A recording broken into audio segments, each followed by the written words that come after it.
You say goodbye, maybe at an airport, a doorstep, or just after a phone call ends. And then this feeling settles in, heavy, a little hollow, like something is missing from the room, from the day, from you. And you think, why does this feel so hard? It's just distance. They're still there somewhere.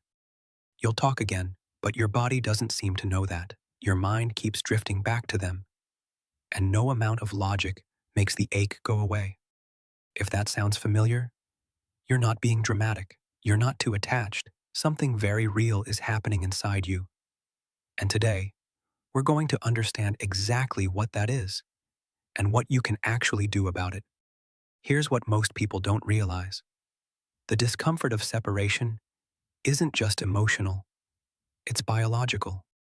When you're close to someone you love, your brain releases oxytocin, often called the bonding hormone. It's the same chemical that creates the feeling of safety, warmth, and connection. And when that person is suddenly gone, even temporarily, your brain registers it almost like a threat. Not because you're weak, but because you're wired. Think of it this way. Imagine you've been holding something warm in your hands for a long time. When it's taken away, your hands don't just feel empty. They feel cold. The absence is its own sensation. That's what separation does to the nervous system. There's also something called attachment theory, developed by psychologist John Bowlby, which tells us that from the time we're infants, we develop deep bonds with people who make us feel safe. When those people are out of reach, our nervous system can respond with anxiety, restlessness, or even grief. It's not irrational. It's attachment doing exactly what it was designed to do. Protect the bonds that matter most to you. The problem isn't that you feel this way. The problem is that most of us were never given any tools to work with it. So let's talk about what actually helps. Not just distraction, but real ways to work with your nervous system when separation feels unbearable. The first is something called a transitional anchor. In psychology, a transitional object is something that carries the emotional presence of someone you love even when they're not there. For children, it's often a stuffed animal or a blanket. For adults, it can be something far more intentional, a photo you glance at throughout the day, a short voice memo from them you can replay, even a specific scent, like their cologne or a candle you associate with them. The point isn't sentiment for its own sake. The point is that your nervous system responds to sensory cues, giving it a real, tangible reminder that the connection still exists, can genuinely lower that feeling of threat.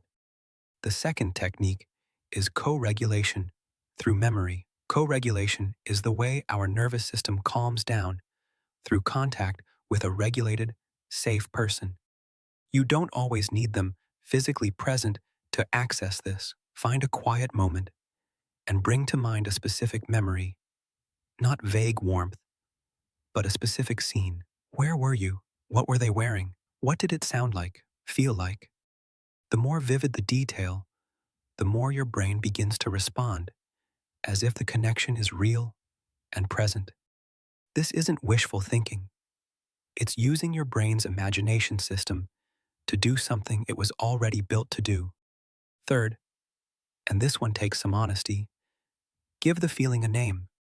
When separation anxiety spikes, most people either fight the feeling or get swept away by it. There's a third option. Label it.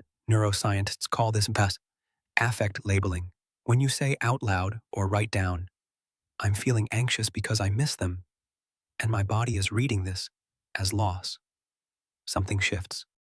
The prefrontal cortex, the thinking, reasoning part of your brain, comes back online. The emotional flood quiets slightly. You're no longer inside the feeling. You're observing it. And from there, you can actually work with it. The fourth technique is structured connection rituals. One reason separation feels so open-ended and hard is that it feels uncertain. When will you talk next? When will you see them? Uncertainty amplifies anxiety every time. So, instead of leaving contact to chance, Build small, predictable rituals. A good morning text at the same time, a call every other evening, even a shared playlist you both add to. These aren't just sweet gestures. They give your nervous system something it craves: predictability, a sense that the relationship has a rhythm, a presence, even across distance. None of these will erase the feeling entirely. Missing someone you love is real, and it's supposed to feel like something. But these tools move you from overwhelmed to grounded, and that's where healing actually begins. Missing someone doesn't mean there's something wrong with you or the relationship. It means you've built something worth missing, and now you have real, grounded ways to carry that connection, even when they're not right beside you. If today's topic hit close to home and you feel like you're really struggling with it, there's a link in the description to online therapy. It's flexible, accessible, and sometimes just having someone to talk this through with makes all the difference. And if you want to go deeper on attachment and emotional connection, there are a few audiobooks linked below that you can listen to on a walk or before bed. Genuinely comforting and genuinely useful. If this helped you, please like the video and subscribe. It helps this channel reach more people who need it, and drop a comment below. I'd love to hear what you're carrying today.